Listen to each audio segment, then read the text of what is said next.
Assalamualaikum warahmatullahi wabarakatuh. Selamat datang di channel Kang Slamet. Kali ini Kang Slamet akan menceritakan sebuah kisah mistis yang berjudul Guru Setra. Cerita ini ditulis oleh Dio Seta, dan sebelum kita masuk ke ceritanya, buat kalian yang belum subscribe channel ini, tekan tombol subscribe-nya terlebih dahulu dan tekan tombol notifikasinya agar kalian tidak ketinggalan cerita seram lainnya dari Kang Slamet. Gak usah berlama-lama lagi, langsung saja kita masuk ke ceritanya. Guru Setra. Setiap darah yang tertumpah di masa lalu berteriak untuk menuntut nyawa. Alam manusia kini dipertaruhkan.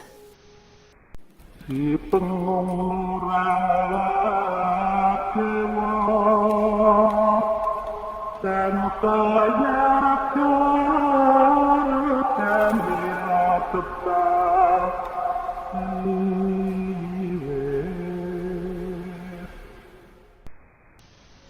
Deru ombak menghantam lambung kapal nelayan yang mengadu nasibnya dengan melepaskan jalannya di laut yang perlahan mulai tenang. Angin laut yang berhembus tanpa malu menemani mereka menanti berkah laut yang mereka harap. Tanpa perlu diberikan aba-aba, setiap orang di kapal itu mengambil posisinya masing-masing ketika jala yang sudah ditebar sejak tadi mulai ditarik.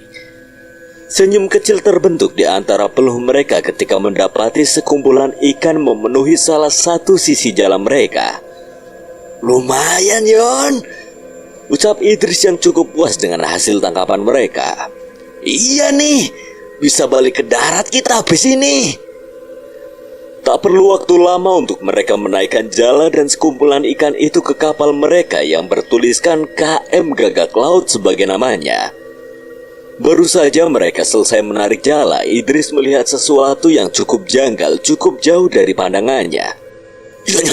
Jono, itu pulau." Idris melihat sebuah bayangan besar di belakang kapalnya. "Ngawur kamu, Idris. Ini laut selatan, mana ada pulau lagi? Itu loh, lihat sendiri." Yono dan teman-temannya ikut memperhatikan ke arah bayangan tersebut. Benar ucapan Idris. Bayangan itu membentuk seperti pulau. Bertahun-tahun mereka mencari nafkah di lautan itu, tidak pernah mereka ketahui ada pulau aneh di sana. "Wah, aneh. Seumur-umur kita nyari ikan di sini nggak pernah tahu ada pulau di sini." "Nah kan, malah pas tadi kita nyebar jala aja kayaknya pulau itu belum ada." Yono menoleh ke arah Idris sebentar sembari berpikir. Tidak ada yang salah dari ucapan Idris. Keberadaan pulau itu adalah sebuah keanehan. Rasa penasaran pun membuat Yono dan Idris menyelesaikan tangkapannya dan memutar perahunya ke arah pulau itu. "Yakin mau ke sana, Yon?" Idris mempertanyakan keputusan Yono bukan tanpa sebab. Dirasa tidak enak sedari tadi mengganggu Idris. "Iya, Yon, gak usah aneh-aneh. Kita puterin aja, gak usah turun ke sana." Idris cukup lega mendengar keputusan Yono. Ini adalah hari terakhir pelayaran mereka. Ia tidak ingin mencari gara-gara di malam ini. Aneh, pulau itu terlihat aneh. Pulau itu bukanlah pulau yang besar. Bila digambarkan sekilas, pulau itu hanya sebesar sebuah desa. Hanya ada beberapa pohon beringin yang sangat besar sepanjang yang bisa mereka lihat. Dan di bawah pohon-pohon itu, kuburan. Itu semua kuburan, Yon. Idris berteriak. Semakin tidak tenang. Mereka melihat kuburan-kuburan dengan berbagai bentuk batu nisan, dan perlahan bau busuk mulai tercium dari arah pulau itu. Semakin mereka mendekat, sesuatu yang lain mulai terlihat dari pulau itu. Mengerikan. Di pohon-pohon besar itu tergantung jasad-jasad manusia yang sudah membusuk. Angin laut menggoyang-goyangkan jasad-jasad itu dan mengembuskan aroma bangkai ke arah mereka. Dan yang membuat mereka semakin bergidik ngeri, di antara kuburan-kuburan itu berdiri makhluk-makhluk berwajah pucat yang menatap mereka sambil menyeringai. "Balik, Idris! Putar balik!" Tanpa bertanya, Idris pun kembali ke kemudi dan memutar arah kapal mereka untuk segera menjauh dari pulau itu. Tapi baru saja mereka berjalan sebentar, tiba-tiba suara menjadi hening. Suara mesin yang mendorong kapal mereka berhenti tanpa sebab. Idris ingin menanyakan keadaannya pada Yono dan teman-temannya, tapi saat itu juga ia terhenti saat melihat teman-temannya yang tertegun dengan wajah pucat. Termasuk Yono, ia juga terpatung menatap sesuatu di depannya. kapal ini dipenuhi rambut. Kemanapun Idris menoleh ada rambut yang tiba-tiba jatuh dan melilit sekitarnya. Yono dan teman-temannya tidak bergerak seolah ada sesuatu yang menahannya. Idris menoleh ke arah di mana Yono menunjukkan pandangannya. Ada seorang perempuan dengan tinggi 2 kali lipat manusia biasa berdiri di halauan kapal. Wajahnya pucat, tubuhnya setengah bungkuk, rambutnya panjang menutupi sebagian wajahnya yang rusak. Wanita itu hanya mengenakan sehelai kain yang menutupi hingga ke dadanya. Di tangannya tergenggam sebuah keris yang sudah sangat berkarat. "Yon, itu apa, Yon?" ucap Idris, tapi Yono tidak bisa menjawab. Tidak ada satupun teman-teman Idris yang bisa bergerak saat ini. Idris gemetar. Ia melihat perempuan itu mulai berjalan dengan melayang dan memegang rambut Yono. Dengan keris di tangannya, makhluk itu menyayat leher Yono hingga darah terus bermunceratan. Makhluk itu memisahkan kepala Yono dari tubuhnya dan membuangnya ke laut. Yono! Idris ingin mendekat, namun ia tahu hal ini di luar kuasanya. Satu persatu teman-temannya yang dalam pengaruh makhluk itu mati dengan cara yang sama. Kepala mereka masih mengambang di laut, menanti untuk bersemayam di dasarnya. Idris hanya tinggal menunggu gilirannya, namun sebelum itu terjadi, ia memilih untuk melompat ke laut dengan bermodalkan sebuah pelampung di dekatnya dan menjauh dari kapal itu. Mati. Semua orang yang berada di kapal itu mati. Idris menyaksikan bagaimana teman-temannya dipenggal dan kepalanya menjadi bagian dari lautan ini. Saat semua selesai, makhluk itu hanya berdiri di kapal sambil menatap ke arah Idris. Idris pun berenang menjauh. Ia lebih memilih mati beradu nyawa di lautan daripada harus mati begitu saja oleh makhluk itu. Entah berapa malam Idris terombang-ambing di lautan sampai akhirnya ada kapal nelayan yang melintas menyelamatkannya. Walau begitu, Idris masih belum tersadar. Ia dibawa ke daratan dan dirawat di rumah seorang mantri di desa kecil di pesisir. Tubuhnya begitu lemah hingga belum mampu untuk berkomunikasi. Setelah dirawat selama beberapa hari, ia pun mulai terbangun dan hendak menceritakan apa yang terjadi pada dirinya dan teman-temannya. Ia berusaha untuk berdiri dan keluar dari rumah. Saat itu azan baru saja berkumandang, langit sudah mulai gelap. Idris berniat keluar menemui mantri yang berada di depan rumahnya. Masnya sudah sadar. Jangan memaksakan diri, pelan-pelan saja. Iya Pak, terima kasih. Harus mulai gerak biar pulih. Idris pun cukup lega bisa menikmati kembali udara malam di daratan. Ini saya di mana, Pak? Mantri itu menyiapkan segelas teh dari meja ruang depan untuk Idris. Ia meminta Idris untuk menenangkan diri dulu. Saya Pak Luhur, mantri di desa ini. Desa Pangi Jajar. Tidak ada dokter di sini. Jadi saya yang ngerawat masnya. Terima kasih banyak Pak Luhur. Gak disangka saya bisa selamat. Idris benar-benar bersyukur, namun ingatan akan kematian teman-temannya benar-benar merasuk di ingatannya. Ia pun menceritakan kejadian itu pada Pak Luhur. Tentang ia dan teman-temannya di kapalnya menemukan sebuah pulau dan bagaimana teman-temannya mati oleh sosok mengerikan itu. Mas, ceritamu ini benar. Sumpah Pak, saya ndak bohong. Saya sampai terjun ke laut untuk bisa selamat. Cerita Idris jelas saja membuat Pak Luhur kebingungan, tapi belum sempat ia bertanya lebih jauh, tiba-tiba terdengar suara riuh dari warga desa. Pak Luhur pun mencari tahu sumber keriuhan warga saat itu. Ia mendapati bahwa warga sedang memperhatikan sesuatu yang mendekat dari arah laut. Idris dan Pak Luhur mengikuti warga dan mendapati keberadaan sebuah kapal yang terombang-ambing mendekat ke arah pantai. Karam! Kapalnya mau karam! Itu tidak ada orangnya, tidak ada tanda-tanda. Idris menyadari tentang kapal yang mendekati itu. Ia mengenalinya dan memastikannya saat melihat tulisan di samping kapal bertuliskan KM Gagak Laut. Itu adalah kapal yang ia naiki, kapal di mana teman-temannya dibantai oleh sosok yang mengerikan. Ia pun memperhatikan kapal itu dari jauh. Samar-samar ia melihat keberadaan makhluk itu masih ada di sana. Tapi kali ini ia tidak sendiri. Ada makhluk-makhluk lain yang berada di kapal itu bersamanya, yang ia heran bagaimana warga desa tidak melihat apa yang ia lihat. "Pak Luhur, pergi Pak, jangan dekati kapal itu. Tinggalkan desa ini." "Maksud kamu apa, Mas? Memangnya itu apa?" Itu kapal yang saya ceritakan, Pak. Setan-setan itu masih ada di sana." Pak Luhur ragu, tapi saat itu Pak Luhur juga merasakan sesuatu yang tidak biasa. Ia menggenggam sesuatu yang terkalung di lehernya. Benda itu seperti sebuah jimat. Ia pun menuruti ucapan Idris dan kembali ke rumahnya. Masih dalam keadaan bingung, Pak Luhur bergegas mengambil motor tuanya dan meninggalkan desa itu bersama Idris. "Semoga yang kamu pikirkan tidak terjadi, Mas." "Iya, Pak. Makhluk itu benar-benar mengerikan. Teman-teman saya mati begitu saja tanpa ampun." Sayangnya harapan mereka sama sekali tidak terjadi. Ketakutan Idris menjadi kenyataan. Beberapa hari kemudian mereka mendapat kabar mengerikan. Desa kecil itu mengeluarkan bau amis yang pekat. Jasad manusia bergelimpangan di sana.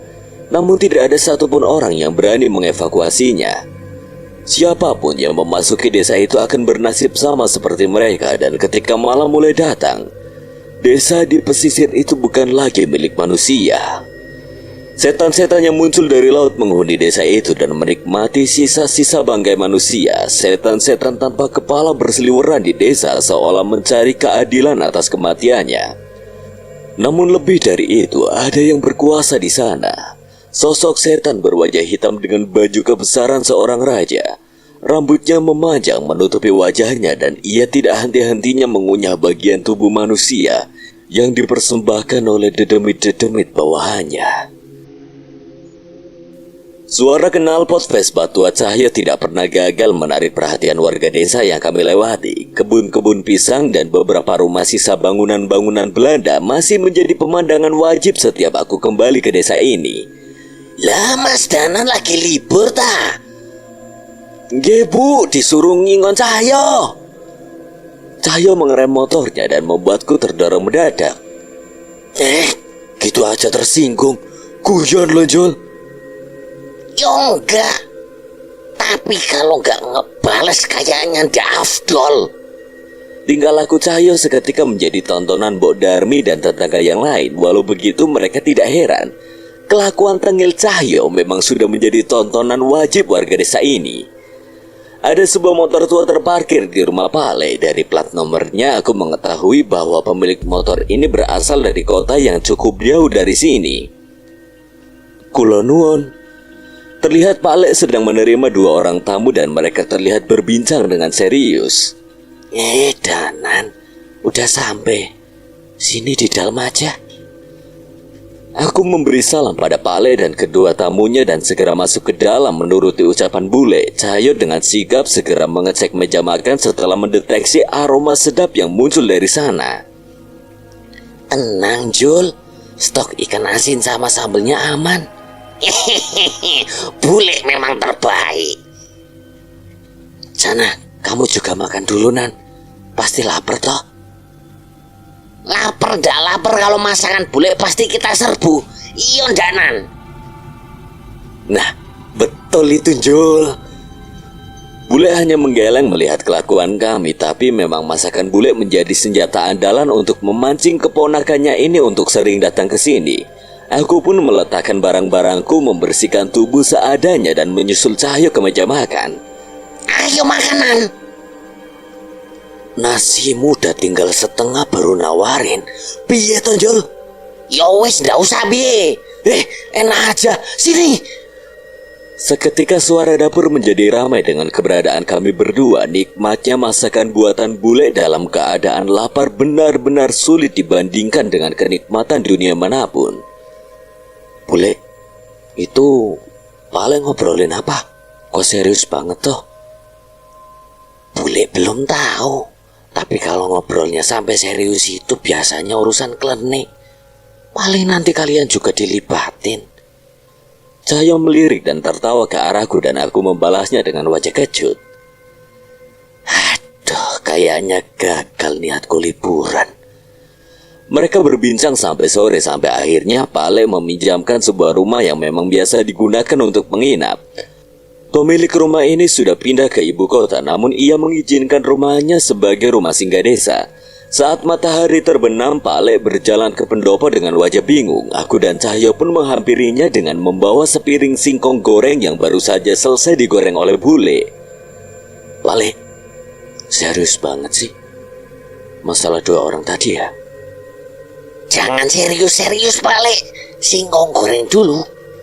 Cahyo menyodorkan piring dengan sepotong singkong goreng sudah mengisi mulutnya. Pak Le menghela napas, ia pun melihat singkong goreng itu dan memilih untuk menikmatinya dulu untuk menunda beban di kepalanya. Kamu ingat desa Serawenan? Jelas ingat, Pak Le. Desanya Dimas dan Rumi kan? Tidak mungkin aku melupakan desa yang benar-benar mengenaskan itu, terlebih bila aku membayangkan bagaimana perasaan Dimas saat ia kembali ke desanya dan mendapati seluruh warga desanya sudah mati karena ulah seseorang yang menumbalkan seisi desa. Mas Idris dan Pak Luhur, nasib mereka juga mengenaskan. Pak Le menceritakan tentang desa tempat Pak Luhur membuka praktek sebagai mantri, sebuah kejadian yang tidak bisa dipercaya terjadi di sana. Kapal nelayan yang sebelumnya dinaiki Idris mendarat di kampung Pak Luhur tanpa awak yang masih hidup. Kapal itu hanya berisi jasad manusia tanpa kepala dan sosok makhluk-makhluk tak kasat mata. Sekarang desa itu jadi desa terlarang. Demit-demit yang berasal dari laut menguasai desa itu dan mengambil nyawa siapa saja yang masuk ke dalamnya. Mendengar cerita itu, aku dan Cahyo tidak lagi bisa bercanda. Penumbalan desa lagi. Masalah apa lagi ini? Pak Le sudah mencari tahu. Pak Le menggeleng, namun ia memang berniat mencari petunjuk mengenai permasalahan ini. Belum sempat kami berbicara panjang, samar-samar tercium bau aneh di sekitar kami. Bau amis? Iya, kayak bau amis laut. Jarang banget di sini kecium bau beginian. Mendengar perbincangan kami, Pak Le tiba-tiba berdiri. Ia menghampiri salah satu tanaman yang ia tanam untuk memagari rumah ini dari hal gaib. Dan tanaman itu layu. Aku dan Cahyo sama sekali tidak merasakan firasat apapun, tapi dari pertanda yang ada, jelas saja ada sesuatu yang terjadi dan berhubungan dengan bau amis ini. Apa Mas Idris dan Mas Luhur diikuti oleh sosok dari pulau itu? Maksud Pak Le? Belum sempat Pak Le menjawab, tiba-tiba mereka dikejutkan dengan suara dari luar. Terdengar suara seseorang yang berlari ke rumah dan menggedor-gedor pintu. Seketika kami pun berlari ke arah pintu dan menemui beberapa tetangga Pak Le yang terlihat panik. Tenang dulu Pak, ada apa ini? Di sekolah Pak Le, di SD desa ada yang aneh. Pak Hasno terengah-engah mencoba menceritakan pada Pak Le. Aneh gimana Pak? Tadi awalnya maghrib Pak Supri lewat sana dan mendengar suara perempuan nyiden. Karena merinding dia lewat saja tanpa melengos. Tapi barusan pas sudah tiba-tiba ada warga desa yang lewat sana lagi dan ngelihat ada yang aneh di sana. Pak Hasno bercerita kalau warga ada yang mengaku melihat ada acara hajatan di lapangan SD desa. Ada beberapa warga desa yang terlibat di sana dan mereka hanya terdiam dengan wajah yang pucat. Tapi yang membuat mereka panik, hajatan itu diramaikan oleh berbagai wujud dedemit. Pocong Pak Le, pocongan memenuhi lapangan sekolah. Itu orang-orang yang ada di sana kena sirep atau gimana? Mendengar cerita itu, Cahyo segera masuk mengambil sarungnya dan aku mengambil tas yang hampir selalu aku bawa. Ayo Pak Le, kita datengin aja. Pak Le setuju, ia pun berpamitan pada bule dan mengambil tas kainnya. Kami pun bergegas menuju lapangan sekolah yang dimaksud oleh warga desa tadi. Jarang sekali desa ini ramai di jam setelah maghrib. Banyak yang keluar dari rumah untuk menyaksikan hal yang tak lazim terjadi. Anehnya lagi, desa mulai tertutup kabut. Semakin malam semakin pekat juga kabut yang muncul di desa ini. Terlebih kabut ini mengeluarkan bau amis. Benar cerita Pak Hasno tadi, terdengar suara sayup-sayup dari arah lapangan SD. Ada suara gamelan dan suara tembang yang dinyanyikan dengan nada yang membuatku tidak tenang. Sekolah desa memang bangunan yang sudah sangat tua, peninggalan zaman penjajahan dulu. Beberapa bagian sudah dirubuhkan dan dibangun konstruksi baru. Ada 2 pohon beringin di sana yang memang cukup dikira angker oleh murid-murid, namun bagiku dan Cahyo, sebenarnya tidak ada yang perlu dikhawatirkan di sana. Sayangnya harapanku pupus ketika melihat sesuatu dari jarak yang sebenarnya masih cukup jauh dari sekolah itu. Sesuatu yang tinggi menembus kabut di sekolah itu. Dari jauh terlihat makhluk menyerupai kuntilanak yang setinggi bangunan sekolah. Sosok itu menjaga jalan yang mengarah ke sekolah itu. Pak Hasno, cukup sampai di sini saja. Nggak apa-apa, Pak Ale. Biar kita juga ikut ngebantu. Jangan, Pak. Biar kami bertiga dulu saja. Pastikan tidak ada yang mendekat ke sekolah sampai kami memberi kabar. Pak Hasno mengerti. Ia mengatakan akan berjaga bersama kepala desa sampai kami kembali. Pokoknya kalau butuh bantuan saya akan siap sampai besok pagi. Terima kasih, Pak. Kami pun meninggalkan mereka dan berjalan ke arah sekolah dengan hanya bermodalkan senter perak yang ukurannya cukup besar. Benda ini masih menjadi andalan kami untuk menelusuri berbagai tempat di malam hari. Tapi sayangnya benda ini tidak dapat membuat kami menghilangkan rasa merinding saat ini. Dia berdiri di sana, sama sekali tidak ada keinginan untuk beranjak membiarkan kami lewat. Di antara kabut yang menghalangi pandangan kami, kuntilanak setinggi bangunan itu terus menatap kami dengan satu matanya yang tertutup rambut. Saat kami mendekat, makhluk itu tiba-tiba menyeringai dengan senyuman yang mengerikan.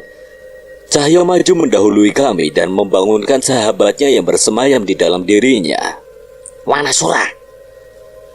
Hawa keberadaan Wanasura seketika terasa olehku dan Pak Le. Aku tahu maksud Cahyo. Ia tidak ingin susah payah bertarung dengan makhluk itu.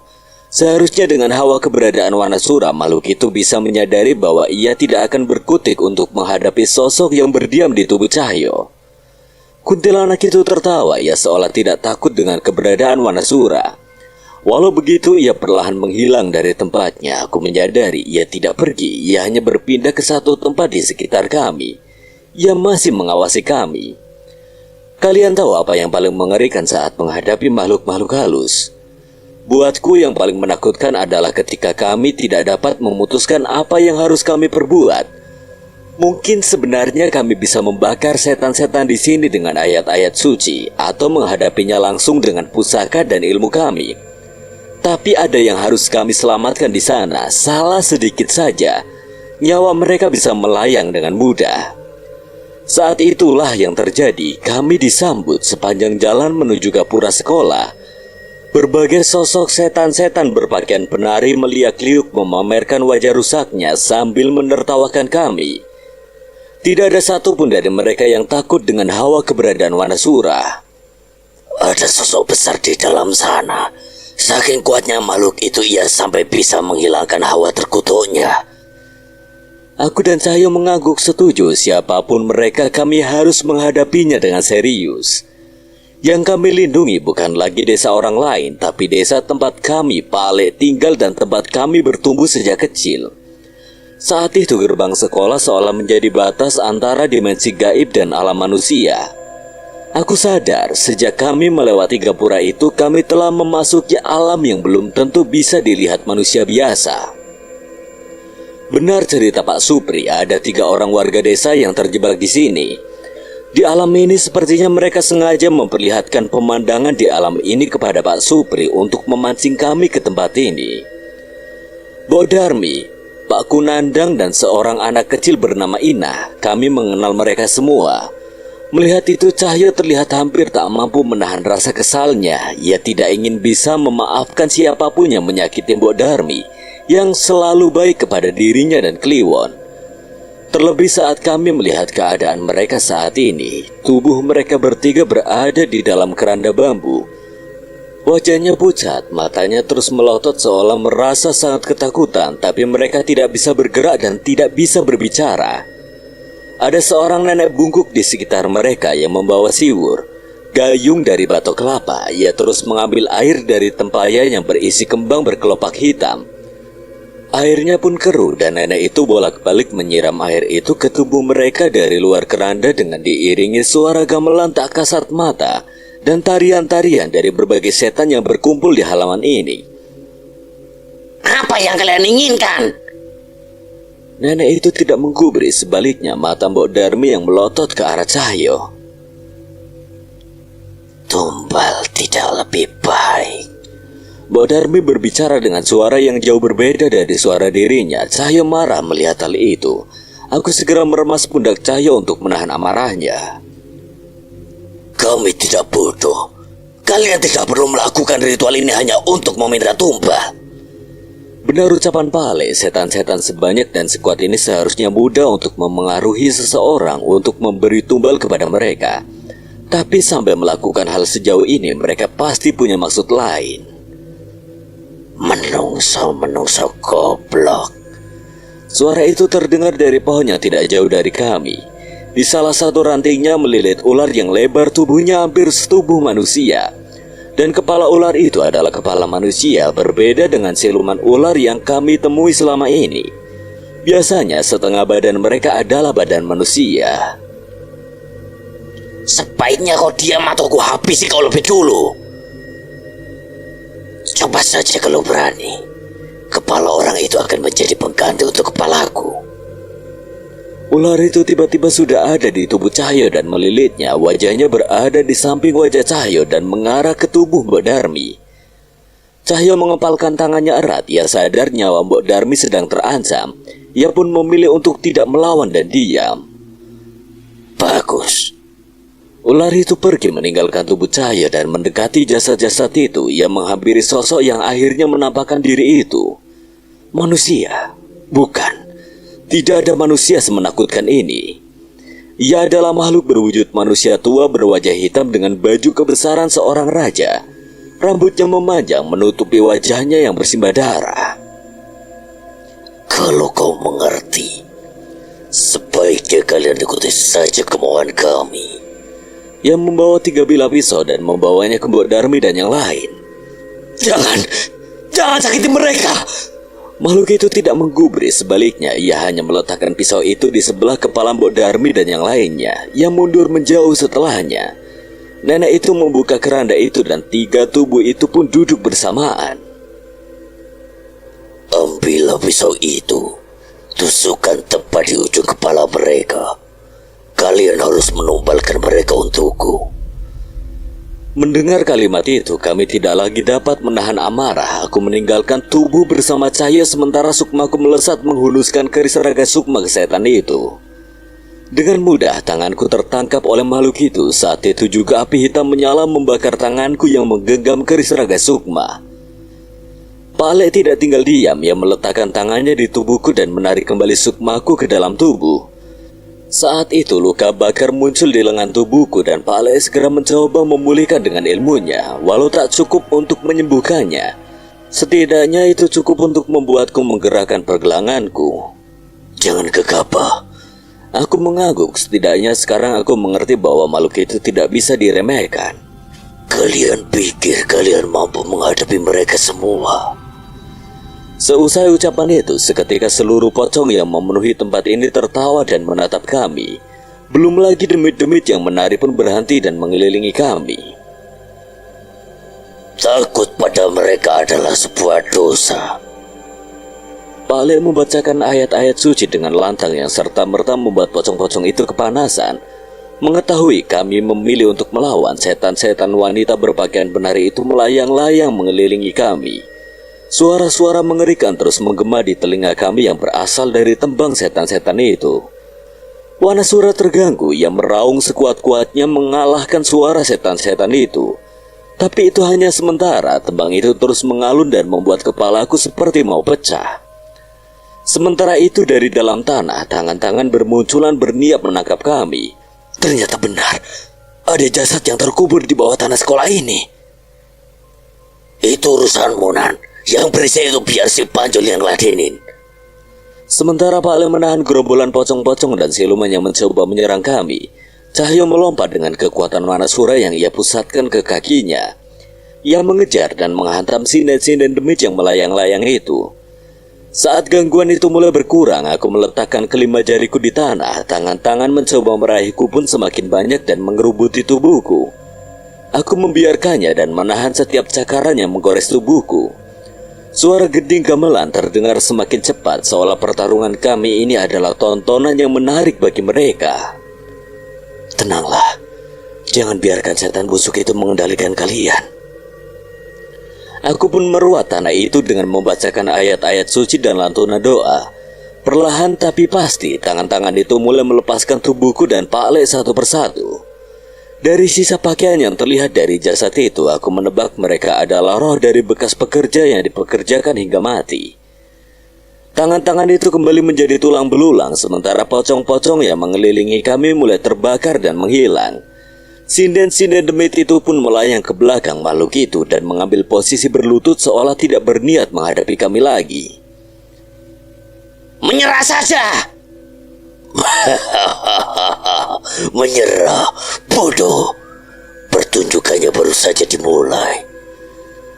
Sebuah gong dipukul dan mengeluarkan suara yang menggema hingga ke seluruh desa.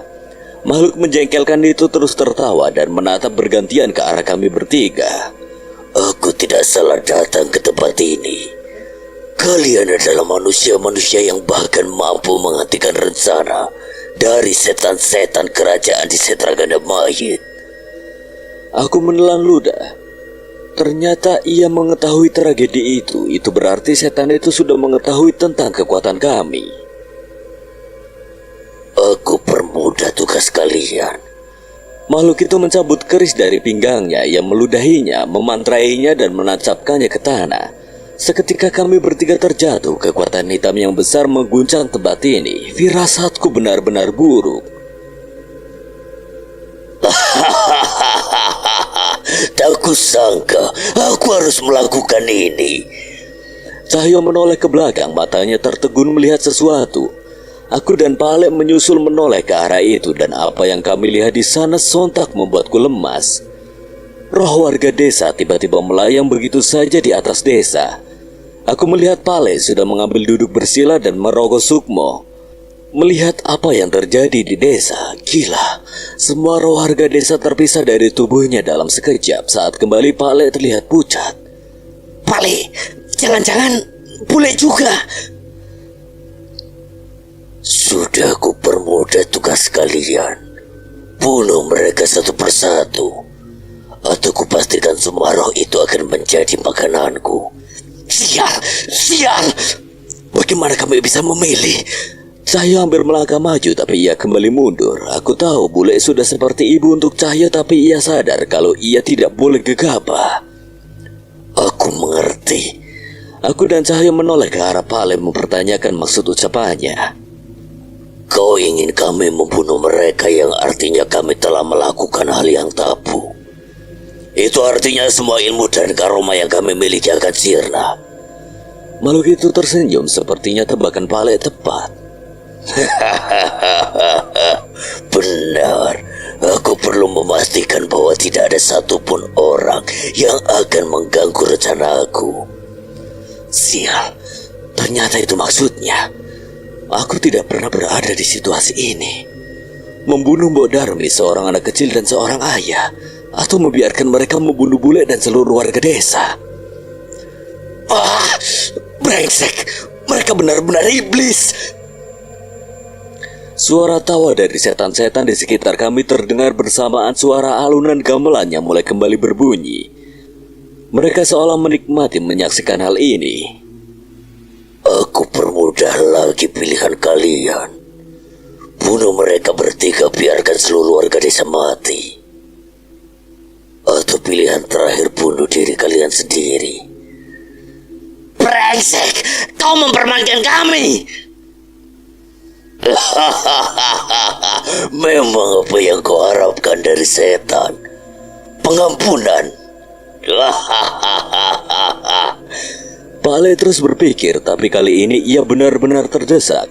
Saat itu Cahyo menatap ke salah satu sisi di belakang makhluk itu.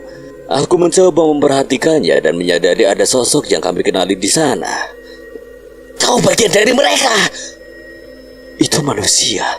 Ia menyaksikan kami dari dalam kegelapan yang tertutup kabut. Sosok pria yang wajahnya tertutup topeng hitam dan sebuah wayang terikat di punggungnya.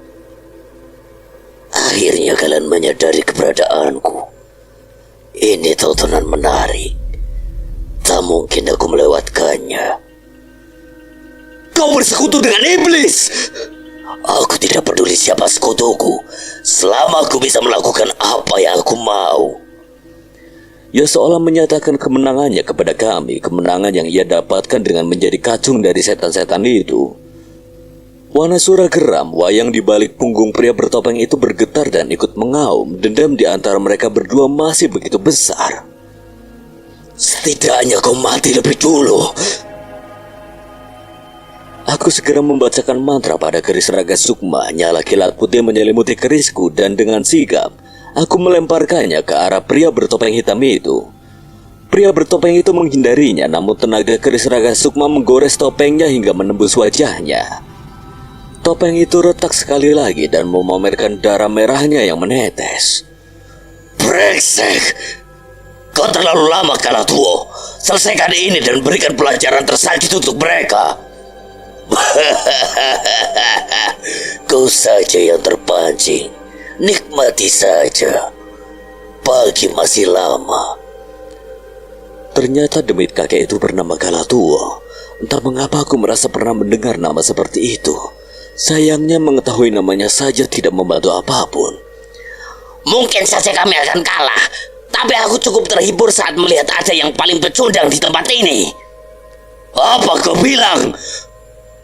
Suara auman Wanasura kembali menggema menandakan ia siap merasuki tubuh Cahyo. Jangan berani-berani. Kalatuo mengancam kami dengan roh warga desa yang menjadi tahanannya. Pria bertopeng itu pun tertawa. Ia mengembalikan wayangnya dan berganti dengan mengambil sebuah keris. Sekarang siapa yang pecundang? Dengan rasa kesal yang memuncak, ia menghunuskan kerisnya dan menghujamkannya ke tubuh Cahyo. Cahyo hanya bersiap menahannya dengan tangan kosong tanpa kekuatan Wanasura. Di dalam dirinya jelas itu adalah tindakan bunuh diri, tapi tepat sebelum keris itu menyentuh kulit Cahyo, Pak Ale menahannya dengan keris Sukma Geni di tangannya. Pertarungan sengit terjadi sejenak di antara mereka sampai akhirnya Pak Ale unggul dan membuatnya mundur. Tak mau melewatkan kesempatan, Pak Ale membacakan mantra pada kerisnya dan membuat api hitam menyala dari bilah hitamnya. Ia menerjang pria bertopeng itu dan melemparkan keris itu ke wajahnya. Keris itu melayang cepat dan berhasil menggores leher pria bertopeng itu. Tamat riwayatmu. Jelas aku tahu dengan sebuah mantra saja api hitam dari keris itu akan membara dan tidak terpadamkan sampai benar-benar menghanguskannya. Ternyata semua manusia sama bodohnya. Kau yang terlalu banyak bermain-main. Pria bertopeng itu tiba-tiba mengeluarkan benda dari balik pakaiannya, 3 buah tusuk konde yang membacakan sesuatu pada tusuk konde itu dan melemparkannya ke langit. Apa yang kau lakukan? Ku selesaikan tugasmu. Ketiga tusuk konde itu seketika menembus ubun-ubun kami dengan sendirinya. Darah mengalir dari tusukan itu. Kesadaranku mulai hilang. Di sisi kesadaranku aku melirik ke arah Pale dan Cahyo yang bernasib sama. Mati. Apa ini akhir dari hidup kami? Perlahan semua menjadi gelap. Aku tak mampu menggerakkan semua bagian tubuhku. Satu persatu indraku mati dan tak berfungsi. Sakit. Bukan rasa sakit yang disebabkan oleh pusaka tusuk konde pria bertopeng itu, tapi rasa sakit karena aku tak tahu apa yang terjadi setelah kematianku. Apa yang terjadi pada mereka bertiga dan warga desa setelah ini? Tuhan, hanya padamulah aku bisa menitipkan mereka. Suara tawa melengking terdengar dari salah satu rumah warga, rumah Mbah Kasia. Tidak ada satupun warga yang berani mendekat ke dalam rumah yang sudah reot itu. Ada kejadian-kejadian janggal yang terjadi ketika ada warga yang mencoba masuk ke rumah itu. Sebelum sempat sampai ke pintu rumah Mbah Kasia, siapapun warga yang mendekat tiba-tiba bertingkah aneh. Mereka tertawa, merangkak dan sembari menyakiti diri sendiri mereka kerasukan. Awalnya warga masih mencoba mencari tahu dan menolong Mbah Kasia, namun saat semakin banyak korban berjatuhan, warga pun mengurungkan niatnya. Mereka hanya bisa memberi batas pada rumah itu agar tidak ada yang mendekat. Mbah Kasia dibiarkan kerasukan seperti itu saja di rumahnya. Kasihan, kesurupan sebentar aja badannya rasanya mau rontok. Bisa-bisanya gak ada yang mau nolongin Mbak Kasia. Sudah lebih dari seminggu ya selama kesurupan dia makan apa ya? Tanya Guntur yang memilih untuk melompati pagar untuk masuk ke dalam rumah itu. Sengaja mereka memilih waktu tengah malam untuk mendatangi tempat ini. Selain agar bisa mencari tahu sendiri masalah sebenarnya yang terjadi pada tempat ini, sekaligus agar tidak terlihat oleh warga desa, Guntur dan Dirga merasa malas jika ditanya bermacam-macam hal oleh mereka. Nggak tahu, tapi tebakanku pasti yang aneh-aneh. Dirga membayangkan apa saja yang tersedia di rumah itu. Dengan penuh waspada, Guntur dan Dirga memasuki halaman rumah Mbak Kasia. Daun-daun kering dan sampah yang berserakan tertiup angin memenuhi halaman itu. Mata batin mereka berdua melihat aura kelam yang menyelimuti rumah Mbak Kasia. Sekali lagi suara tawa melengking itu terdengar dari dalam rumah menyambut keberadaan mereka. Guntur melompat mundur menarik tubuh Dirga yang menyadari sesuatu yang mendekat ke arah mereka. Suara langkah cepat menggesek dedaunan kering. Dirga menoleh mencari asal suara itu, tapi suara itu terlalu cepat. Setiap ia menoleh, suara itu berpindah dari satu tempat ke tempat lainnya. Minggir. Guntur memotong Dirga sementara sesuatu melesat menggores tipis betis Dirga. Dirga sempat melihatnya. Ia menyadari makhluk itulah yang merasuki warga desa setiap mendekat ke rumah Mbak Kasia. Aku saja, Kak. Guntur menutup mata dan menenangkan dirinya. Ia mencoba meraba keberadaan makhluk itu sembari mengepalkan tangannya kuat-kuat. Di sana. Tepat saat ia membuka matanya, kepalan tangannya juga melayang menghantam sosok makhluk yang jatuh ke tanah. Anjing hitam. Jelas itu bukan anjing pada umumnya. Wajahnya yang sedikit membentuk wajah manusia berbulu menunjukkan bahwa ia adalah sosok siluman yang baru-baru ini menguasai halaman rumah ini. Dirga mendekat dengan kedua telapak tangannya yang berwarna kuning yang ia balur dengan kunir. Ada lantunan doa dari mulutnya yang ia tunjukkan kepada makhluk itu. Anjing hitam itu mengeram, mengancam, namun ia tidak berdaya dengan pukulan Guntur yang mendarat telak di tubuhnya. Api merah yang tak terlihat dengan mata manusia biasa seketika membakar tubuh siluman anjing itu tepat saat Dirga meletakkan kedua tangannya di makhluk itu. Pembuat onarnya sudah, sekarang tinggal penunggunya. Baru saja mereka menoleh ke pintu masuk rumah yang sudah jauh dari kata layak itu. Dari balik jendela kamar, sosok Mbak Kasia tertawa cekikikan seolah siap menyambut mereka berdua. Ono pacaca bagus dolan ning omahku. Ini rumah Mbak Kasia, bukan rumahmu. Mendengar bantahan Dirga, wajah Mbak Kasia seketika berubah. Tawanya menghilang dan berganti dengan amarah. Wajahnya menghitam dan mengancam kami.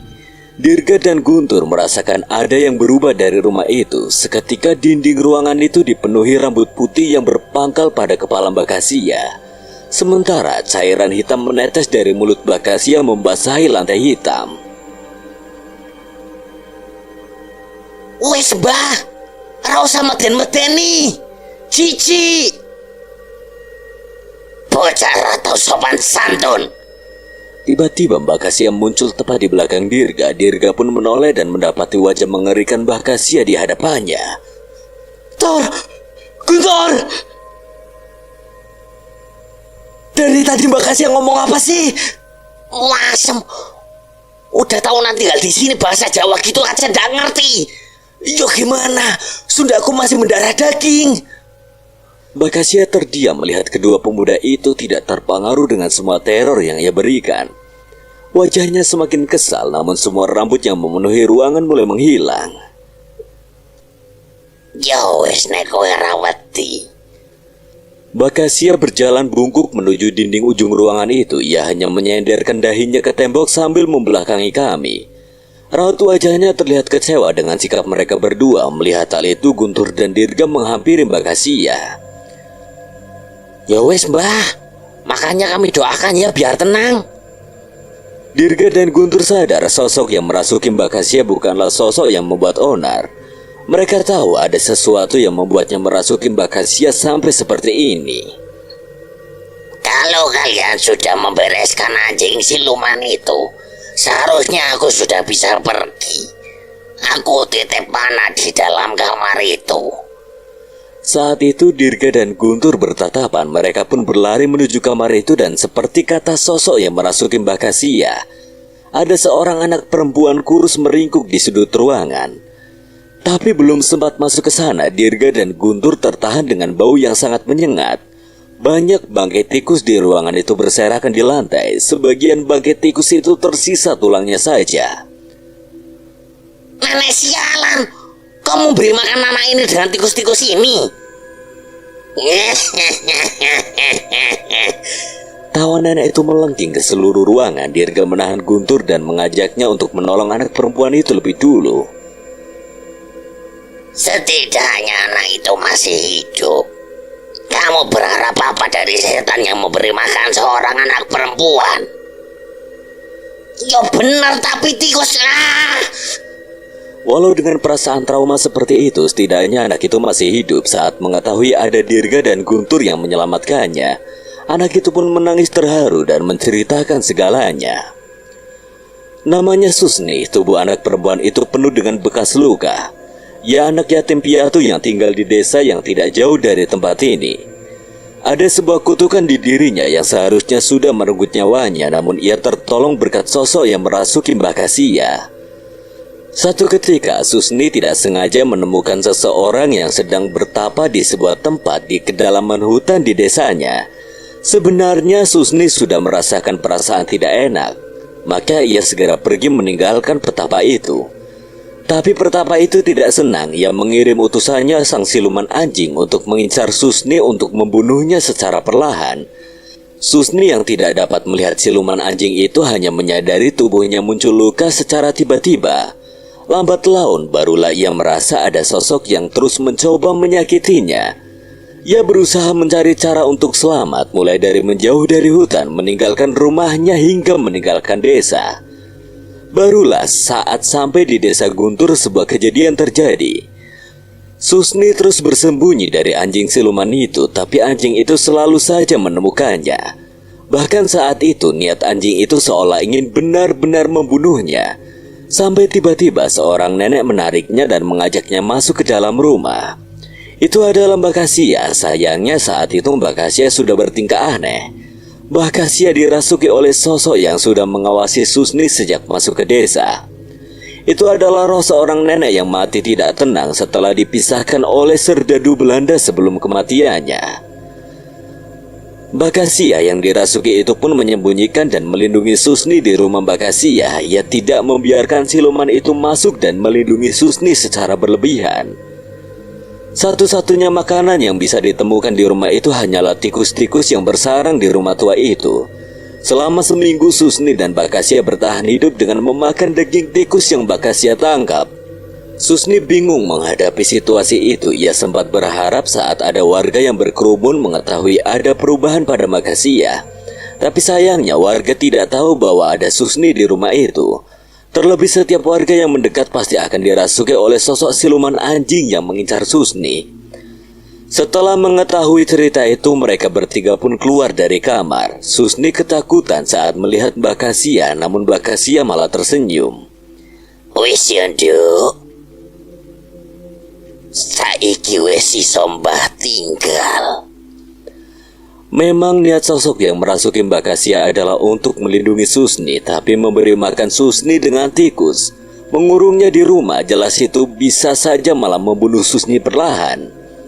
Walau takut, Susni masih mau memberi jawaban dengan mengangguk dan melambaikan tangannya. Dirga dengan perlahan melantunkan doa-doa di ruangan itu untuk menenangkan sosok yang merasuki Mbak Kasia. Hanya dalam beberapa saat, tubuh Mbak Kasia terkulai lemas di lantai. Guntur mengecek detak jantung Mbak Kasia dan mendapati bahwa Mbak Kasia benar-benar kelelahan. Ia pun berinisiatif memanggil warga untuk mengevakuasi Susni dan Mbak Kasia. Sudah kan, Tur? Sudah. Pulang dulu kita, besok pagi harus sudah ketemu Eyang lagi. Baru saja berjalan beberapa langkah, tiba-tiba langkah Dirga terhenti. Kayaknya nggak usah nunggu besok pagi, Tur. Benar, tak jauh dari pandangan mata mereka terlihat seorang nenek tua dengan tasbih terikat di tangannya, Nyai Jambrong. Ya, kenapa di sini? Nyai Jambrong menatap Dirga dan Guntur dengan tatapan cemas, namun ia terus berjalan mendekat. Wajah Nyai Jambrong menunjukkan seolah ada sesuatu yang benar-benar genting. Aku mendapatkan penglihatan tentang kematian mereka. Mereka siapa, Nyai? Bocah gede itu, Dana dan Pale. Enggak mungkin, Eyang. Firasat itu belum tentu benar. Tak lama berselang, tiba-tiba mereka bertiga menyadari keberadaan sosok yang mendekat. 2 ekor kera menanti mereka dari atap salah satu rumah di sana, itu Kliwon, dan salah satunya lagi seekor kera berwarna putih. Mereka merasakan ada sesuatu yang aneh pada kera putih itu. Mereka merasakan perasaan yang mereka kenali dari monyet putih itu. Aku ngerasain roh Wanasura dari monyet putih itu. Guntur mengangguk kenyataan itu, dan kedatangan kedua kera itu seolah membenarkan kabar yang diceritakan Nyai Jambrong. Wanasura sudah tidak bersemayam lagi di tubuh Cahyo. Di laut selatan, seorang pria berjubah dan bertopeng hitam berdiri di pinggir pantai dengan menggenggam 3 buah tusuk konde berwarna emas. Ia menanggalkan pakaiannya dan menancapkan wayang wanara yang selalu ia bawa di punggungnya di antara pasir pantai dan menyelam ke dalam laut yang tidak pernah tenang itu. Cukup lama ia menyelam sampai beberapa saat kemudian dirinya muncul di sebuah gua yang berbatasan langsung dengan laut. Itu bukan gua biasa, tidak sembarang orang bisa memasuki gua yang selalu tertutup ombak laut itu. Pria itu masuk ke dalam hingga tidak ada lagi cahaya matahari yang mampu mencapainya. Keluarlah, ucap orang itu sambil menancapkan ketiga tusuk konde itu di sebatang akar pohon yang menjalar dari atas gua. Perlahan samar-samar muncul 3 roh manusia dari tusuk konde itu. Kita masih hidup. Itu Danan, ia benar-benar tidak mengerti apa yang terjadi. Ini roh. Kita dalam wujud roh. Pale yang juga tidak mengerti dengan apa yang terjadi mencoba menilai keadaan saat melihat sosok pria bertopeng hitam itu. Ini perbuatanmu. Pria itu tidak menjawab dan bersiap meninggalkan goa itu lagi. Brengsek, berani-beraninya kau. Cahyo yang mulai teringat apa yang terjadi mulai kesal, namun Danan yang lebih berpikiran jernih pun menahannya. Kenapa kau menolong kami? Menolong? Jangan bercanda. Kau melepaskan kami dari situasi itu. Apa maksudmu? Pria bertopeng hitam itu terlihat benar-benar tidak ingin membalas pertanyaan-pertanyaan itu. Bencana besar akan dimulai. Aku hanya berpihak pada yang terkuat. Tapi aku tahu, pada akhirnya mereka hanya ingin memangsa manusia. Satu saat aku akan menjadi mangsa mereka. Bencana? Bencana apa? Tidak usah bohong, kau pasti sudah mendapat firasat tentang apa yang terjadi. Tentang kembali terjadinya perang gaib terbesar di tanah ini. Kalau kalian ingin memenangkan perang ini, kalian harus mendapatkan sekutu sebanyak mungkin. Bukan hanya pasukan kalian yang berisi bocah, nenek dan kakek-kakek itu saja. Ya nenek-nenek yang bisa ngebikin kamu babak belur kan? Pria bertopeng itu menoleh ke arah Cahyo dengan wajah kesal. Terserah apa yang akan kalian lakukan. Kalian masih bisa hidup saja sudah merupakan keajaiban. Bila benar-benar ingin menghentikan perang ini, mungkin kalian akan membutuhkan bantuan dari berbagai alam atau bahkan berbagai zaman. Selesai berkata seperti itu, pria bertopeng itu kembali meninggalkan goa dan menyelam ke dalam laut. Cahyo ingin mengejar, namun belum sempat ia berjalan jauh tubuhnya tertahan. Mereka dalam sekejap menyadari bahwa roh mereka terikat dengan pusaka tusuk konde yang tertancap di goa itu. Pale, benar ucapan orang itu. Sebuah keajaiban kita masih bisa hidup dalam situasi ini. Saat ini kita terbelenggu bersama pusaka ini. Mungkin jika terlepas kita akan mati seketika. Terus tubuh kita?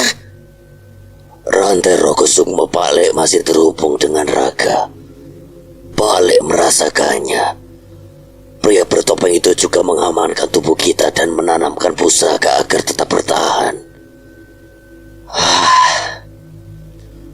pria bertopeng itu benar-benar membingungkan.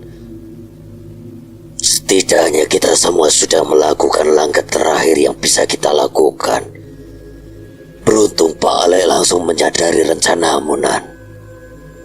Danan dan Cahyo mengangguk setuju. Sayangnya saat ini mereka bertiga terbelenggu dengan pusaka tusuk konde itu. Kini mereka hanya bisa mempercayai rencana terakhir mereka dan berharap perlindungan dari Sang Pencipta yang mengatur takdir alam ini. Jagat baru saja memarkirkan mobil pick-up-nya di halaman rumah. Ada sesuatu melesat di dekatnya dan menancap di halaman rumahnya. Ia melangkah dengan berhati-hati sampai akhirnya melihat benda itu, sebuah benda yang sangat ia kenal, sebuah keris. Ini keris Raga Sukma milik Danan. Keris Raga Sukma milik Danan menancap di sana. Jagat mengambilnya dan saat itu ia segera menyadari bahwa sedang terjadi sesuatu yang darurat hingga keris Raga Sukma melesat menghampiri dirinya. Keris itu menghampiri satu-satunya terasa Sambara yang masih tersisa di sana, Jagat Putra Sambara. Sementara di desa Lembah Keramat, sebuah keris dengan bila warna hitam dan putih perak melesat dan menancap tepat di depan halaman rumah Mbah Jiwo. Mbah Jiwo sudah merasakan kedatangannya. Keris Sukma Geni yang pernah mati dan dibangkitkan kembali oleh dirinya kini tertancap di hadapannya. Jadi sudah dimulai ya Bimo. Manusia tidak pernah bisa menebak tentang takdir apa yang akan mereka jalani. Namun ketika mereka telah mengerti akan arti dari tujuan hidup mereka, tidak ada satupun langkah yang akan mereka sesali. Tiga roh terjebak dalam sebuah goa berbatasan dengan laut. Suara deru ombak yang menghantam tebing menguasai suara di telinga kami bertiga. Ah, sial. Seandainya tidak ada tusuk konde itu, kita pasti sudah bisa kembali. Tapi kalau tidak ada ketiga tusuk konde itu, mungkin kita sudah mati, Jol. Aku berusaha untuk tenang sementara Pak Ale masih terlihat bermeditasi. Memang saat ini hanyalah Pak Ale satu-satunya di antara kami yang bisa berhubungan dengan dunia luar. Ilmu Rogo Sukmo yang Pak Ale kuasai seolah memiliki rantai yang menghubungkan antara sukmanya dan tubuhnya. Mungkin sebenarnya Pak Ale bisa saja kembali ke tubuhnya, namun ikatan dengan pusaka tusuk konde itu lebih kuat daripada ikatan sukma ke tubuhnya. Cahyo yang sebelumnya terlihat panik dan kesal tiba-tiba terduduk dengan wajah yang cemas. Bagaimana keadaan Wanasura sekarang, Yonan? Apa dia bisa bertahan di tubuh kera putih itu? Aku mengerti kegelisahannya. Ini pertama kalinya Cahyo berpisah dalam waktu lama dengan Wanasura.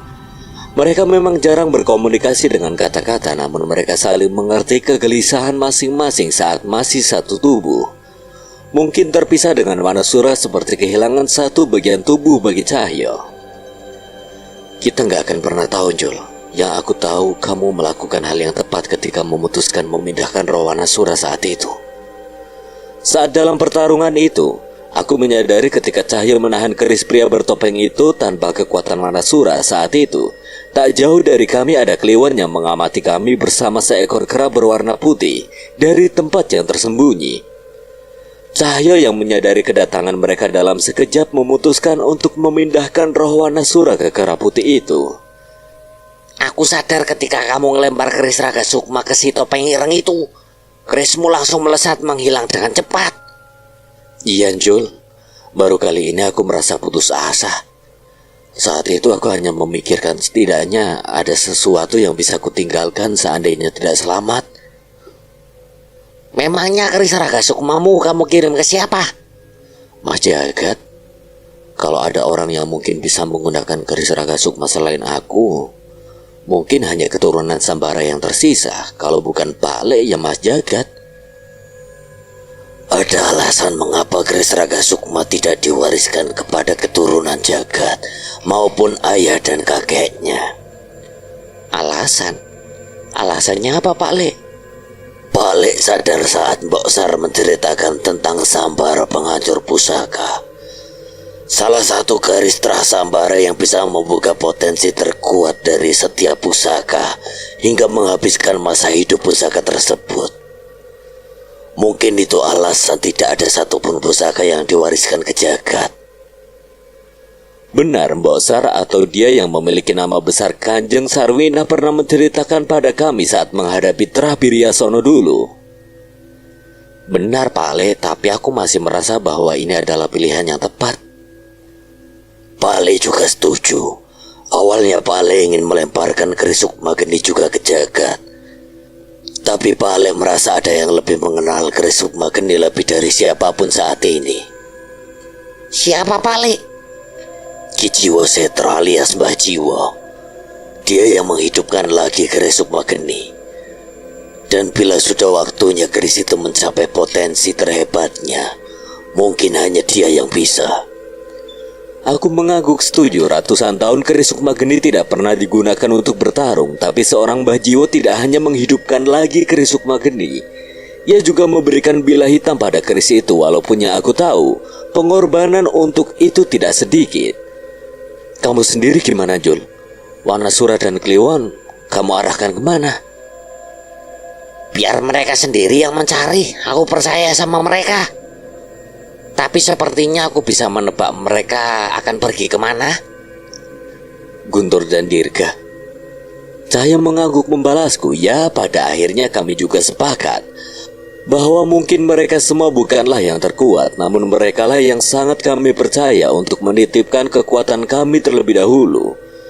Masih di tengah kebingungan kami, tiba-tiba kami menyadari bahwa ombak yang dari tadi terus menderu sudah sangat tenang sejak beberapa saat tadi. Ada yang mendekat. Si topeng ireng itu? Bukan. Aneh. Aku gak bisa ngerasain wujudnya. Pak Ale duduk bersemedi, sepertinya ia mencoba menerawang sosok yang mendekat ke tempat ini. Itu suara kereta kencana. Kereta kencana? Gak mungkin di laut ada kereta kencana. Pak Ale tiba-tiba membuka matanya dan terlihat panik. Ia berdiri dengan wajahnya yang cemas. Gak mungkin. Gak mungkin. Apa urusan beliau sampai ke sini? Terkadang manusia bisa merasa sebagai makhluk yang paling hebat. Sebagai makhluk yang menguasai bumi ini, mereka sampai melupakan beberapa rapuhnya manusia di alam semesta ini. Aku tengah memarkirkan mobil baku di salah satu sisi bukit di mana kendaraan apapun tidak lagi mampu memasuki wilayah ini. Ada satu tempat yang harus kudatangi di seberang hutan bukit ini. Sebuah desa yang sudah ditinggalkan oleh seluruh penduduknya, Desa Lumbung Panir. Mas Jagat, akhirnya Mas Jagat sampai juga. Seorang pria parubaya menghampiriku dari sebuah pos hutan yang terbuat dari bangunan bambu sederhana. Ia menghampiriku bersama seorang perempuan, istrinya sendiri. Maaf Pak, Bapak yang mengirimkan surat ini ke saya lewat supir pengantar sayur. Iya Mas Jagat, saya Nurdin dan ini teh istri saya Lela. Saya nggak tahu harus minta tolong ke siapa lagi. Beberapa hari lalu seorang supir pengantar sayuran menghampiriku di pasar. Ia menyerahkan sepucuk surat yang katanya dititipkan oleh seseorang yang tinggal di sekitar bukit. Aku membacanya dan ternyata surat itu berisi permintaan tolong dari mereka. Kami dari desa Tugu Panir, Mas. Desa yang paling dekat dengan desa Lumbung Panir. Waktu itu kami baru saja pulang mengantarkan makanan ke supir-supir penambang pasir. Dan saat itu... Bu Lela tertahan, ya seperti tidak sanggup melanjutkan ceritanya. Pak Nurdin mengelus punggung Bu Lela dan menggantikan melanjutkan cerita itu. Dan saat itu anak saya Entis bertingkah aneh, Mas. Dia seperti kesurupan. Matanya terus melotot, wajahnya pucat dan ia berjalan meninggalkan desa. Kami melarangnya namun Entis melawan. Dengan bantuan warga, akhirnya kami teh bisa membawa pulang Entis. Tapi itu tidak lama. Pak Nurdin menceritakan saat semakin malam perilaku Entis semakin tidak karuan. Bahkan orang yang dipercaya mampu menangani hal gaib di desa pun kewalahan. Menurut mereka tidak normal seorang perempuan memiliki tenaga sebesar itu. Entis sudah diikat namun ia melepaskan diri dengan tenaganya dan melukai warga desa yang mencoba menahannya. Entis pun melarikan diri saat malam semakin larut. Ia mengarah ke desa di balik bukit. Desa yang konon ditinggalkan oleh warganya belasan tahun lalu. Entis mengarah ke desa Lumbung Panir. Langkahnya semakin cepat menuju desa terkutuk itu. Kami dan warga desa mencoba menyusul, tapi kami semua terhenti seketika itu. Hutan bukit itu, tiba-tiba kami dihadang sekumpulan jasad pocong yang berserakan di hutan, Mas. Mereka seperti baru saja digali dari makam-makamnya. Aku merinding mendengar cerita itu, terlebih Pak Nurdin menceritakan bahwa pocong-pocong itu berusaha bergerak layaknya akan kembali hidup. Tidak ada yang berani, Mas. Warga desa teh semuanya mundur. Kami ingin terus mengejar Entis, tapi warga desa melarang. Iya Pak, warga desa sudah benar. Nekat pergi menyusul Entis mungkin hanya akan menambah korban. Mas Jagat bisa menolong kami kan? Saya akan mencoba semaksimal mungkin, Bu. Semoga saja memang Tuhan memilih saya untuk menyelesaikan masalah ini. Sekarang Pak Nurdin dan Bu Lela kembali ke desa ya, dan bantu saya dengan doa. Baik, Mas. Terima kasih. Mereka berdua pun meninggalkanku dan berjalan menuju desanya. Walaupun desa Tugu Panir adalah desa terdekat, setidaknya mereka masih harus berjalan beberapa kilometer untuk sampai ke sana. Semoga saja mereka bisa kembali dengan selamat. Tidak ada yang salah dengan cerita mereka berdua. Baru berjalan beberapa langkah saja aku sudah merasakan hawa-hawa yang membuatku merasa merinding. Di sekitarku hanya hutan-hutan yang tidak terlalu besar, tanamannya tidak terlalu rimbun. Bahkan mungkin bila di siang hari aku masih bisa melihat desa-desa dari jalur yang kulewati ini, tapi saat ini benar-benar berbeda. Suara tangisan, teriakan hingga suara tawa yang aneh terdengar di sekeliling hutan ini. Tapi anehnya aku masih belum bisa memastikan wujud mereka yang ada di sini. Aku berusaha untuk tidak mempedulikan dan terus melangkah ke desa mati di balik bukit ini. Tempat ini terasa seperti menyambutku. Saat aku melangkah, kabut tebal mulai muncul menyelimutiku. Ada yang aneh dari kabut ini, bau amis tercium dari kabut yang menutupi hutan bukit ini. Dalam beberapa jam aku pun melewati hutan itu tanpa ada halangan yang berarti dan mulai menuruni bukit. Tapi firasatku benar-benar tidak enak saat menoleh ke belakang, tidak ada satupun sosok yang berada di hutan. Walaupun begitu, aku merasakan dengan jelas seolah ada sekumpulan setan di hutan itu yang memandang dari atas bukit sana dan menertawaiku. Tempat tujuanku saat ini ada tepat di depan mataku, desa Lumbung Panir. Tapi saat ini aku terhenti. Kali ini aku benar-benar tidak yakin dengan apa yang aku lakukan. Biasanya ada Dirga yang menemaniku, walaupun masih kecil pemikirannya sangat bisa membantuku mengambil keputusan.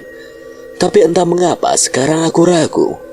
Aku melirik sedikit ke atas ransel yang kubawa. Ada keris Raga Sukma yang Danan kirimkan padaku di sana. Aku masih belum mengerti maksud Danan.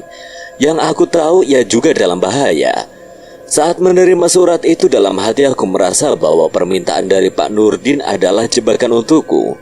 Mungkin hal seperti ini juga yang terjadi pada Danan, Cahyo dan juga Pak Le yang tidak bisa kuhubungi sejak aku menerima keris ini. Aku berpikir bila aku menghadapi jebakan ini mungkin saja aku bisa mendapatkan jejak keberadaan mereka. Sayangnya tidak mungkin juga aku melibatkan Dirga dalam hal yang sudah jelas-jelas berbahaya seperti ini. Desa mati Lumbung Panir. Bermacam-macam desas-desus terdengar dari desa ini. Warga desa lain mengatakan bahwa desa ini terkena kutukan, hingga banyak warga yang mati. Ada pula yang mengatakan bahwa wabah menyerang desa ini. Terlepas dari itu semua, aku tidak mendapatkan alasan untuk menjelaskan pocong-pocong yang berserakan di desa yang berada di hadapanku saat ini. Tak hanya itu, masih ada beberapa orang di sana. Aku tidak tahu siapa mereka. Yang terlihat hanya 2 orang yang menggali tanah dan menarik keluar mayat-mayat yang sudah dipocong di dalam tanah. Entah apa tujuan mereka, tapi sesuatu mulai sedikit jelas bahwa mereka adalah pengguna ilmu hitam. Pocong-pocong yang mereka keluarkan dari tanah di desa itu mulai bergerak dan menggeliat. Beberapa mencoba untuk berdiri, tapi banyak bagian jasad mereka yang hanya tersisa tulang hingga mereka hanya bisa merayap di tanah ataupun hanya menggeliat. Bertahun-tahun kami menyembunyikan jasad kalian di desa ini. Sebentar lagi akan kami bawakan darah yang akan mengembalikan tubuh kalian. Salah seorang penggali itu tertawa dan berteriak dengan keras, sepertinya ia memang sudah menanti untuk saat-saat ini. Seorang lagi membalas ucapan itu, namun sayangnya aku masih terlalu jauh dan tidak dapat mendengar pembicaraannya. Danang Cahyo, Mas Bimo, seandainya kalian ada dalam situasi ini, apa yang akan kalian lakukan? Saat ini aku merasa seperti tikus yang berjalan ke dalam perangkap. Umpan yang dipasang untukku adalah sesuatu yang tidak bisa kupilih. Hal ini adalah satu-satunya cara untuk mengetahui keberadaan Dana dan yang lainnya. Sebaiknya kalian biarkan mereka mati dengan tenang. Aku memutuskan untuk mendatangi mereka dan berdiri di antara jasad-jasad itu. Kedua penggali itu pun berhenti menggali dan tersenyum lebar menyambut kedatanganku. Kami sudah capek-capek menggali. Kau benar-benar tidak menghargai kerja keras kami. Aku mengambil sebuah batu bundar pemberian Bajiwo. Ajian Watu Geni kubacakan dan kulemparkan ke kumpulan jasad-jasad yang ingin dibangkitkan oleh mereka. Aku sedang tidak ingin bercanda. Ajian Watu Geniku menimbulkan ledakan di desa yang tidak lagi memiliki bangunan yang utuh itu.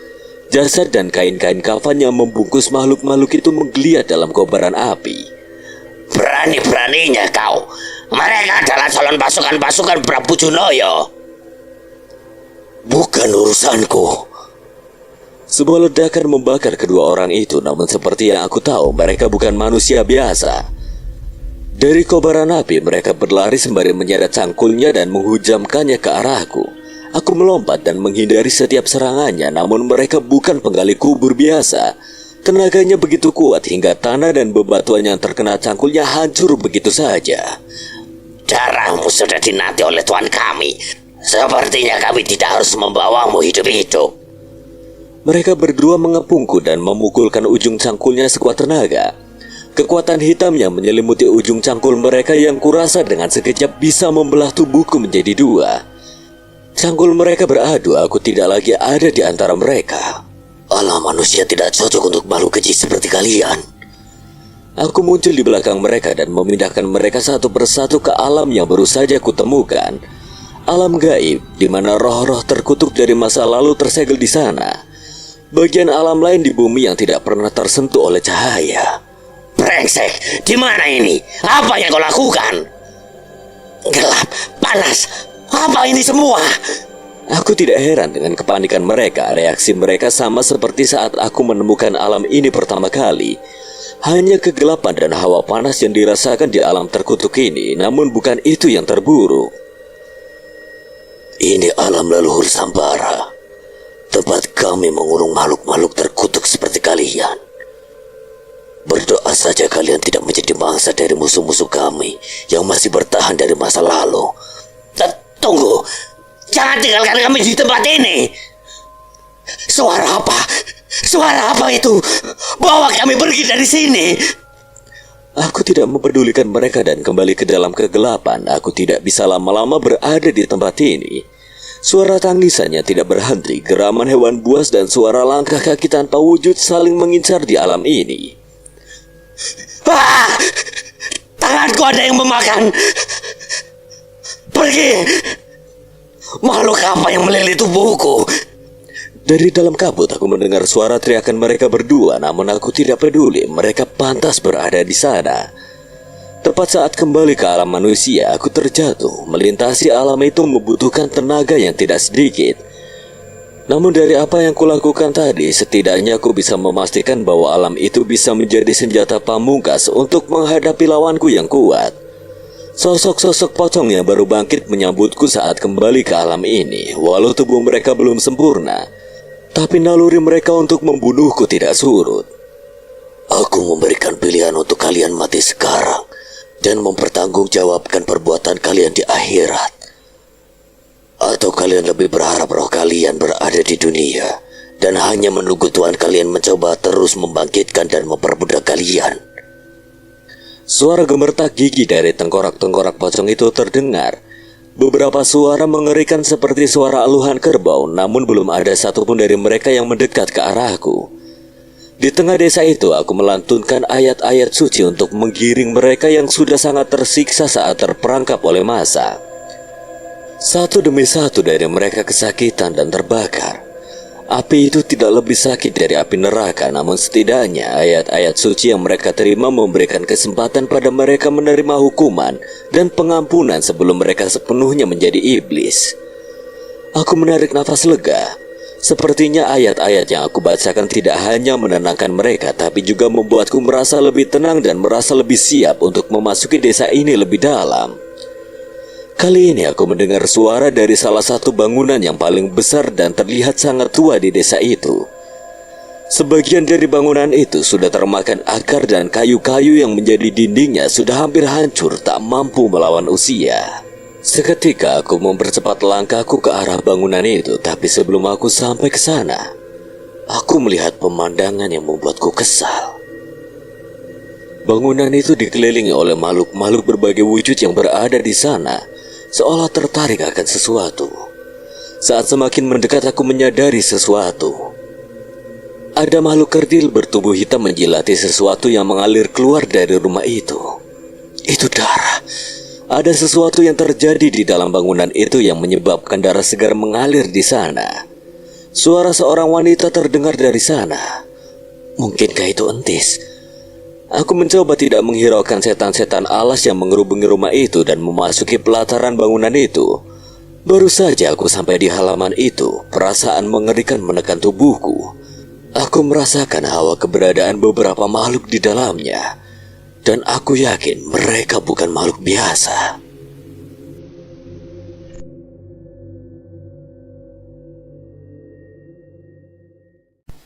Assalamualaikum warahmatullahi wabarakatuh. Selamat datang